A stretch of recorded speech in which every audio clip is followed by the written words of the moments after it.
السلام علیکم ورحمۃ اللہ وبرکاتہ۔ آپ دیکھ رہے ہیں ہمارا چینل وظائف کا خزانہ اور میں محمد ساجد علی خان۔ دوستو، امید کرتا ہوں کہ آپ لوگ سب خیریت سے ہوں گے اور اللہ تبارک و تعالی ہم سب کی حفاظت فرمائے، تمام بیماریوں تمام پریشانیوں سے نجات عطا فرمائے، دین و دنیا کی بھلائی عطا فرمائے، اور دعا گو ہوں کہ اللہ تبارک و تعالی ہم سب کی بے حساب بخشش و مغفرت فرمائے۔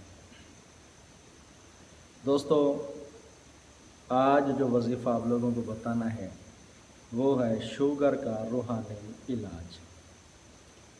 شوگر یوں سمجھ لیں کہ فی زمانہ ایک بہت بڑی بیماری بنتی جا رہی ہے، اور یہ ایسی بیماری ہے کہ آج کل ڈاکٹر جو ہیں وہ پیدائش کے وقت جو بچے پیدا ہوتے ہیں ان پر بھی تشویش کا اظہار کرتے ہیں کہ بعض بچوں کو جو 2 گھنٹے کا یا 3 گھنٹے کا پیدائشی ہے یا 5 گھنٹوں کا پیدائشی ہے، اس پر بھی شوگر نے حملہ کیا ہوا ہے۔ تو دیکھا جائے تو یہ بیماری بہت زیادہ بڑھ رہی ہے، اور شوگر کی وجہ سے کئی مریض بیچارے پریشان حال ہیں، اور یہ کنٹرول میں آنے والی مرض بھی نہیں۔ ڈاکٹروں کے پاس عارضی طور پر اس کی رکاوٹ کے لیے ہے، مگر اس کا علاج نہیں۔ تو انشاءاللہ آج جو آپ کو بتانا ہے وہ اس کا روحانی علاج ہے۔ اس کے لیے ایک وظیفہ جو کہ سورہ اخلاص کا ہے، تھوڑا سا پڑھنے میں مشکل ہوگی، دقت ہوگی۔ اگر آپ اس کو باقاعدگی سے پڑھیں گے، سمجھ کر پڑھیں گے تو انشاءاللہ آسانی رہ جائے گی۔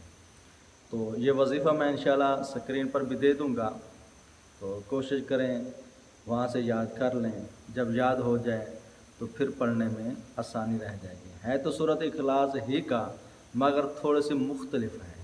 اس کے لیے یہ ہے قل هو اللہ احد، یا اللہ یا احد یا صمد الاحد، یا صمد الاحد۔ پھر ہے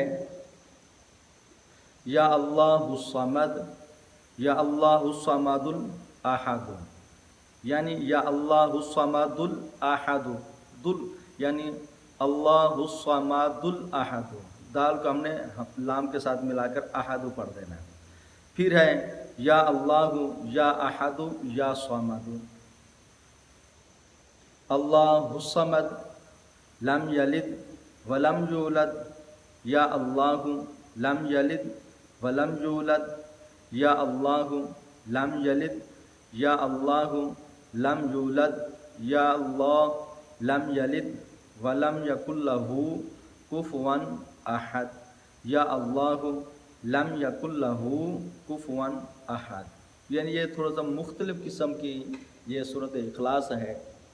اس کو مریض 21 مرتبہ پڑھ کر اپنے اوپر دم کرے۔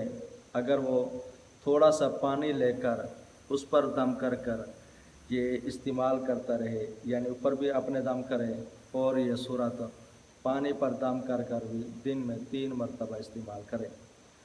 اگر ساتھ ہی ساتھ یہی سورت لکھ کر عرق گلاب اور زعفران کی سیاہی سے لکھ کر بھی استعمال کرتے رہیں، یعنی یہ تویز کے طور پر استعمال کریں، اور اسی پانی پر دم کر لیں اور اس کے اندر یہ تویز بنا کر یہ بھی ڈال دیں، وہی پانی اگر استعمال کریں تو آپ کو ڈبل فائدہ دے گا۔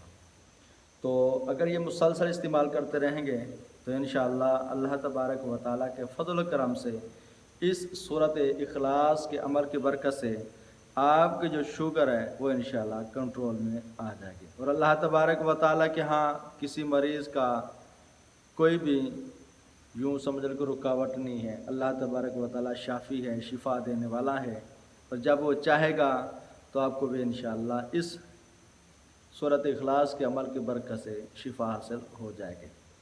تو یقین کامل اگر رکھ کر یہ پڑھائی کریں گے تو انشاءاللہ آپ کو بہت زیادہ فائدہ حاصل ہوگا۔ السلام علیکم ورحمۃ اللہ وبرکاتہ۔